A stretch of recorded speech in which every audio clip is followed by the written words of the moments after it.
नमस्कार। Study classes में आपका स्वागत है। तो आज हम लेसन प्लान यानी पाठ योजना को देखेंगे।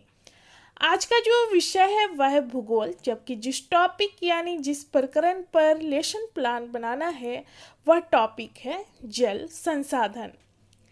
इस टॉपिक को क्लास 10th की पुस्तक से लिया गया है। क्लास 10th की पुस्तक के अंतर्गत एक पुस्तक है जिसका नाम है समकालीन भारत, जो कि ये पुस्तक आपका भूगोल के अंतर्गत आता है। अगर और भी क्लास के लिए आप इस टॉपिक पर लेसन प्लान बनाना चाहें तो बना सकते हैं, जैसे कि 6, 7, 8, 9 क्लास के लिए भी बना सकते हैं। लेसन प्लान की और भी वीडियो आप देखना चाहें तो वीडियो के प्लेलिस्ट में जाकर देख सकते हैं। वहाँ पर लेसन प्लान की बहुत सारी वीडियो आपको देखने के लिए मिल जाएगा। तो आइए आज का टॉपिक स्टार्ट करते हैं। पाठ योजना जब भी बनाना स्टार्ट करें तो अपने रजिस्टर की लेफ्ट पेज से इसकी शुरुआत करें। सबसे पहले लिखें विद्यालय का नाम, जिस विद्यालय में आपको पढ़ाने के लिए जाना है। फिर अपना नाम लिखेंगे, फिर आपका क्रमांक यानी रोल नंबर क्या है, विषय हो जाएगा भूगोल, टॉपिक यानी जिस टॉपिक पर आपको लेसन प्लान बनाना है उसको लिखेंगे। तो यहाँ पर है जल संसाधन, किस क्लास के लिए है वो लिखेंगे, कितने समय तक आपको पढ़ाना है। तो जो क्लासेस होती है 35 या 40 मिनट की होती है, तो उसके अनुसार आप लिखेंगे। किस घंटे में आपको पढ़ाने के लिए मिला है वो लिखेंगे, डेट क्या है और सत्र आपका कौन सा चल रहा है, इन सारी चीज़ों को लिखेंगे। उसके बाद आता है सामान्य उद्देश्य का पॉइंट, जिसमें हम 5 पॉइंट को देखेंगे जो कि हमारा विषय से संबंधित उद्देश्य होता है। यहाँ पर विषय जो है भूगोल है। उसके बाद जो हमारा विशिष्ट उद्देश्य के अंतर्गत जो पॉइंट को हम लिखेंगे वो हमारा प्रकरण से संबंधित उद्देश्य होगा। तो सबसे पहले हम सामान्य उद्देश्य के अंतर्गत पॉइंट को देखेंगे जो कि हमारा विषय से संबंधित उद्देश्य है।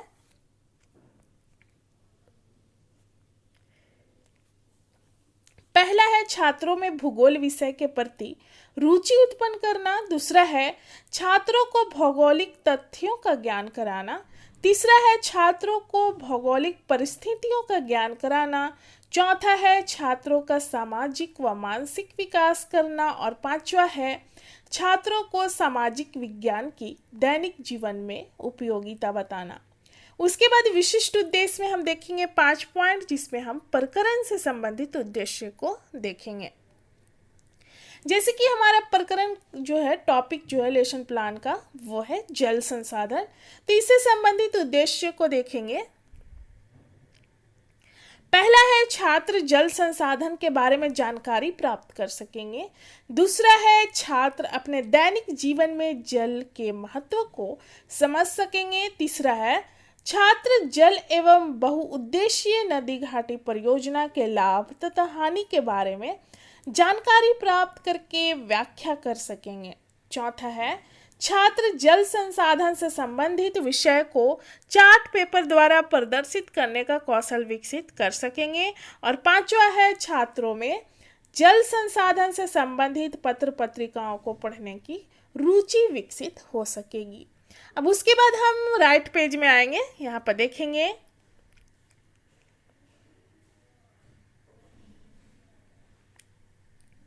सहायक शिक्षण सामग्री, यानी कि पढ़ाने के लिए आप किन किन सामग्री का यहाँ पर प्रयोग करेंगे उस चीज को लिखेंगे। तो यहाँ पर हो जाएगा चौक, डस्टर, चार्ट, पॉइंटर, श्यामपट्ट तथा अन्य शिक्षण सहायक सामग्री का प्रयोग करेंगे। किस विधि का प्रयोग करेंगे, तो व्याख्यान सह प्रश्नोत्तर विधि। पूर्व ज्ञान में हो जाएगा कि छात्र जो है इस टॉपिक के बारे में पहले से सामान्य जानकारी रखते हैं। वर्ग व्यवस्था में हो जाएगा, वर्ग व्यवस्था के पॉइंट में, कि छात्र अध्यापक या अध्यापिका जो है अपनी सुविधा के अनुसार वर्ग को व्यवस्थित करेंगे। उसके बाद प्रस्तावना का पॉइंट आता है, जिसमें आपको 2 कॉलम बनाना है। एक छात्र अध्यापक या अध्यापिका कथन रहेगा और दूसरा कॉलम रहेगा छात्र संभावित उत्तर। इसमें प्रश्न की संख्या आप 4 या 5 रख सकते हैं। और इस बात का ध्यान रखना है कि अंतिम प्रश्न में आपका टॉपिक निकल कर आना चाहिए जिस टॉपिक को आप पढ़ाने वाले हैं। तो ये प्रश्न और उत्तर दोनों एक दूसरे से संबंधित होते हैं, यानी कि जिस तरह से उत्तर आता है उसी से अगले प्रश्न का निर्माण किया जाता है। तो ये प्रश्न क्लासरूम में बच्चों से किया जाता है और बच्चे जो हैं अलग अलग तरह का उत्तर देंगे, लेकिन जो बिल्कुल सही उत्तर होगा उसी से अगले प्रश्न का यहाँ पर निर्माण किया जाएगा। तो जैसे छात्र अध्यापिका जो हैं छात्रों से प्रश्न करती हैं कि पृथ्वी पर सबसे सभ्य प्राणी किसे माना जाता है, तो छात्रों के द्वारा उत्तर आता है मनुष्य को। दूसरा प्रश्न है कि मनुष्य को जीवित रहने के लिए किन चीज़ों की आवश्यकता पड़ती है। प्रमुख चीज में हम देख सकते हैं छात्र के द्वारा उत्तर आता है भोजन, वायु एवं जल। तीसरा प्रश्न है कि जल को हम अपने जीवन में किस रूप में प्रयोग करते हैं। तो अक्सर देखा जाता है कि जिस चीज का हम प्रयोग करते हैं उसे संसाधन के रूप में देखा जाता है, संसाधन कहलाता है। तो यहाँ पर छात्रों के द्वारा उत्तर आता है संसाधन के रूप में। चौथा प्रश्न है कि जल संसाधन के बारे में विस्तार पूर्वक बताएं। तो छात्रों के द्वारा यहाँ पर मतलब कि वो अच्छे से नहीं बता पाते हैं, विस्तार पूर्वक नहीं बता पाते हैं, इसलिए हम समस्यात्मक लिखेंगे। और हम देख सकते हैं कि हमारा टॉपिक निकल कर आ चुका है, जिस टॉपिक को हम पढ़ाने वाले हैं। उसके बाद छात्र अध्यापिका कथन पॉइंट में हो जाएगा जल संसाधन, और पाठ की उद्घोषणा में हो जाएगा कि आज हम लोग जल संसाधन के बारे में विस्तार पूर्वक अध्ययन करेंगे। अब इसके बाद अगले पेज में आना है, जो कि हमारा सारा पॉइंट प्रस्तुतिकरण पॉइंट के अंतर्गत आएगा। इसमें क्या करना है कि आपको 4 कॉलम बनाने होंगे। एक कॉलम आपका रहेगा शिक्षण बिंदु, यानी कि इसमें चैप्टर से जिस पॉइंट को उठाएंगे बच्चों के सामने एक्सप्लेन करने के लिए उस पॉइंट को लिखेंगे। दूसरा कॉलम है छात्र अध्यापक या अध्यापिका क्रियाशीलता, तो उसमें जो एक्सप्लेन करेंगे बच्चों के सामने उनको समझाएंगे, उस एक्सप्लेन को यहाँ पर लिखेंगे। तीसरा कॉलम है छात्र क्रियाशीलन, यानी कि क्लासरूम में छात्रों का व्यवहार क्या रहेगा, किस तरह से उत्तर देंगे, उसको लिखेंगे। चौथा है श्याम पट कार्य, यानी कि आप जिस तरह से ब्लैक बोर्ड यूज करते हैं बच्चों को समझाने के लिए क्लासरूम में, उसी तरह से आपको यहाँ पर लिखना है पॉइंट वाइज। तो आप चाहे तो ब्लैक चार्ट पेपर चिपका सकते हैं चौथे कॉलम में, और इससे संबंधित कुछ पिक्चर्स को भी चिपका सकते हैं, क्योंकि बच्चे जो है चित्र को देखकर आसानी से किसी भी टॉपिक को समझ जाते हैं। तो सबसे पहले हम देखेंगे जल संसाधन है क्या। जल संसाधन जो है, जल संसाधन जल के वे स्रोत हैं जो मनुष्य के लिए उपयोगी होते हैं। यानी कि हम देखते हैं कि मनुष्य जिस चीज का उपयोग करता है उसे संसाधन कहा जाता है। तो मनुष्य अपनी आवश्यकता की पूर्ति के लिए जल का भी यहाँ पर प्रयोग करते हैं, इसलिए इसे संसाधन कहा जाता है, जल संसाधन। अधिकांश लोगों को ताजे जल की जरूरत पड़ती है। जल की उपस्थिति के कारण ही पृथ्वी पर जीवन संभव है। जल के बिना व्यक्ति जीवित नहीं रह सकता है, इसलिए इसे जीवन के लिए आवश्यक माना जाता है। जल एक अक्षय प्राकृतिक संसाधन है। एक अक्षय संसाधन वह संसाधन है जिसे बार बार इस्तेमाल किया जा सकता है, क्योंकि यह प्राकृतिक रूप से प्रतिस्थापित हो जाता है। विश्व का जो है हम यहाँ पर देख सकते हैं कि 71% भाग जल है, जबकि 29% स्थल है। जल का केवल 3% ही पीने योग्य है, जबकि 97% लवणीय जल है। तो यहाँ पर हम देख सकते हैं, यहाँ पर जो प्रतिशत है पॉइंट वाइज है, तो मूल्यतः इस रूप से देख सकते हैं कि पृथ्वी के 71% भाग पर जल है, जबकि 29% भाग पर स्थल है। और पृथ्वी की सतह पर सबसे ज्यादा जल समुद्र में फैला हुआ है। कुल जल का 97% जल समुद्र में पाया जाता है, लेकिन यह जल खारा होने के कारण यानी नमकीन होने के कारण पीने योग्य नहीं होता है, इसका हम उपयोग नहीं करते हैं। जबकि पृथ्वी में 3% पानी पीने ही योग्य है, जिसका हम पीने के लिए उपयोग करते हैं, जो ग्लेशियर, नदी, तालाब में पाया जाता है। तो यहाँ पर जो पॉइंट वाइज है, जैसे कि 70.87%, तो मूल्य रूप से आप यहाँ पर लिखेंगे 71%, और जो स्थल है वो लिखेंगे, जैसे कि यहाँ पर है 29.13%, तो यहाँ पर 29% लिखेंगे।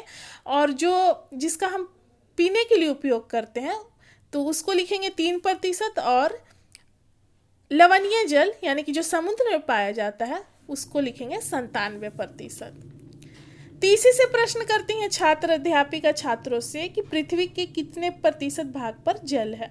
तो छात्रों के द्वारा उत्तर आता है 71% भाग पर जल है। छात्र क्रियाशीलन में देख सकते हैं कि कक्षा में छात्र जो हैं छात्र अध्यापिका द्वारा पढ़ाए जा रहे कथनों को सुनेंगे। श्यामपट्ट कार्य में भी देख सकते हैं जल संसाधन, कि जल संसाधन जल के वे स्रोत हैं जिसे मनुष्य अपने उपयोग में लाता है। जल जो है 71% भाग पर है, स्थल जो है 29% भाग पर है, पीने योग्य जल जो है कुल जल का 3% है, और लवणीय जल जो समुद्र में पाया जाता है नमकीन जल वो 97% है। अब उसके बाद अगले पॉइंट को देखेंगे शिक्षण बिंदु के अंतर्गत, जो है जल संसाधन के स्रोत क्या हैं। तो 4 मुख्य स्रोत है। पहला है पृष्ठीय जल, दूसरा है भौम जल जो भूमि के अंदर से प्राप्त करते हैं, वायुमंडलीय जल वाष्प के रूप में हम देखते हैं, और महासागरीय जल।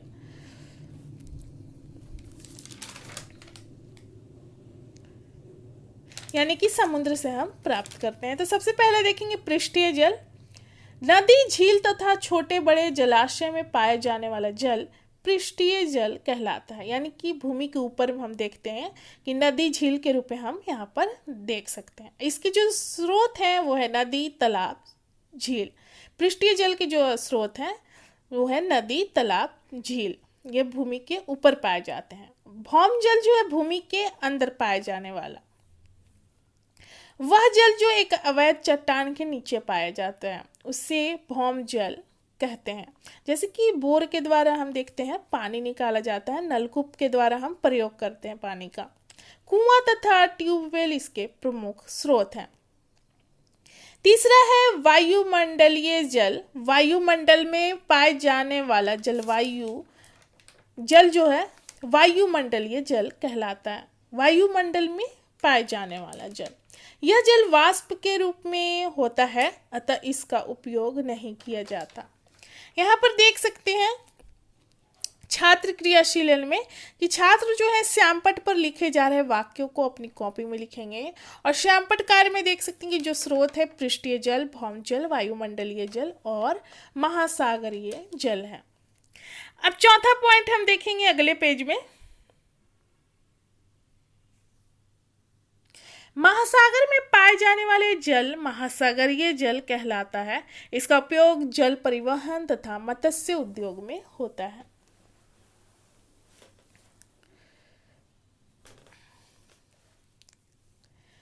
तो यहाँ पर देख सकते हैं छात्र क्रियाशीलन में कि कक्षा में छात्र जो है अनुशासन को बनाए रखेंगे। उसके बाद जो है प्रश्न करती हैं छात्र अध्यापिका छात्रों से कि जल संसाधन के प्रमुख स्रोत कितने हैं। तो छात्रों के द्वारा उत्तर आता है 4। अब उसके बाद अगला पॉइंट है हमारा तीसरा,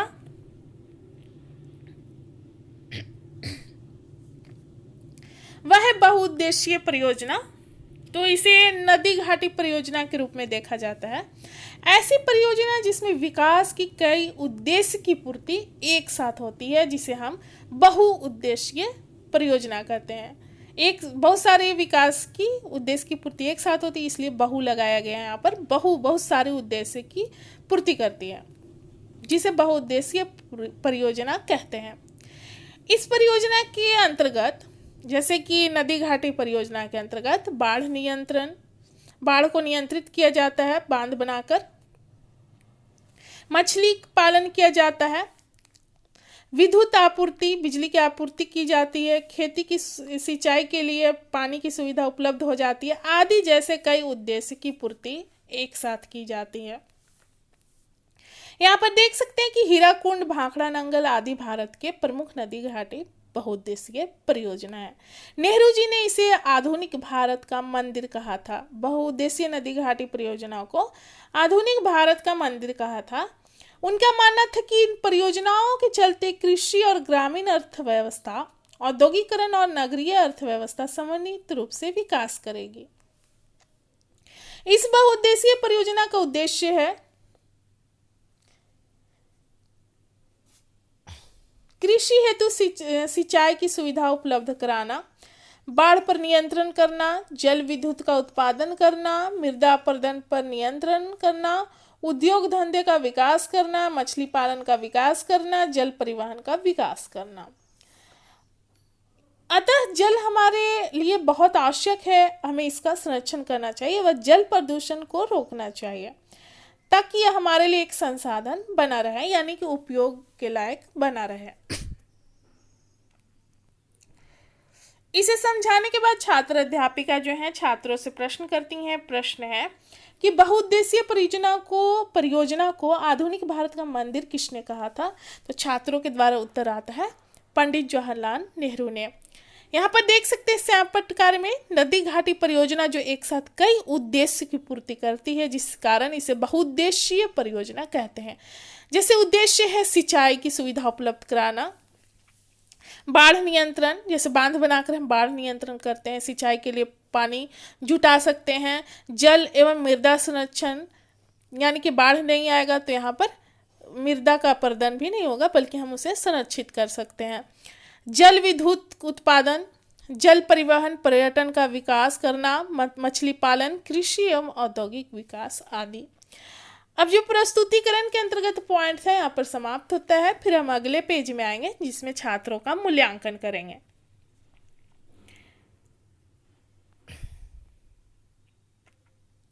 पढ़ाने के बाद मूल्यांकन करना जरूरी होता है। मूल्यांकन जो है ये प्रश्न 4-5 रख सकते हैं।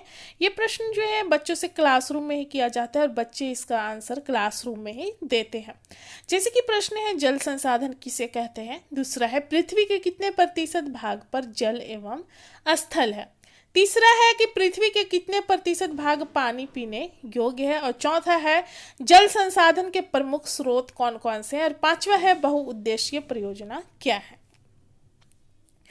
इसका आंसर जो है छात्र क्लासरूम में ही देते हैं और उनके द्वारा दिए गए उत्तर से ही पता चलता है कि जो भी टॉपिक पढ़ाया गया है उनको समझ में आई है या नहीं आई है। उसके बाद पुनरावृत्ति का पॉइंट देखेंगे। पुनरावृत्ति में क्या करना है कि जो चीज़ आप पढ़ाए हैं बच्चों को उसको लास्ट में पॉइंट वाइज उनके सामने प्रस्तुत करना है ताकि जो भी टॉपिक है वो अच्छे से क्लियर हो जाए। पहला है जल संसाधन। जल के वे स्रोत है जिसे मनुष्य अपने प्रयोग में लाता है, इस कारण इसे संसाधन के रूप में देखा जाता है। दूसरा है पृथ्वी की सतह पर सबसे ज्यादा जल समुद्र में फैला हुआ है। कुल जल का 97% जल समुद्र में पाया जाता है, लेकिन यह जल खारा यानी कि नमकीन होने के कारण इसे पीने के लिए हम लोग प्रयोग नहीं करते हैं, जबकि 3% पानी को ही हम पीने के लिए उपयोग करते हैं, जो कि ग्लेशियर, नदी, तालाब आदि में पाया जाता है।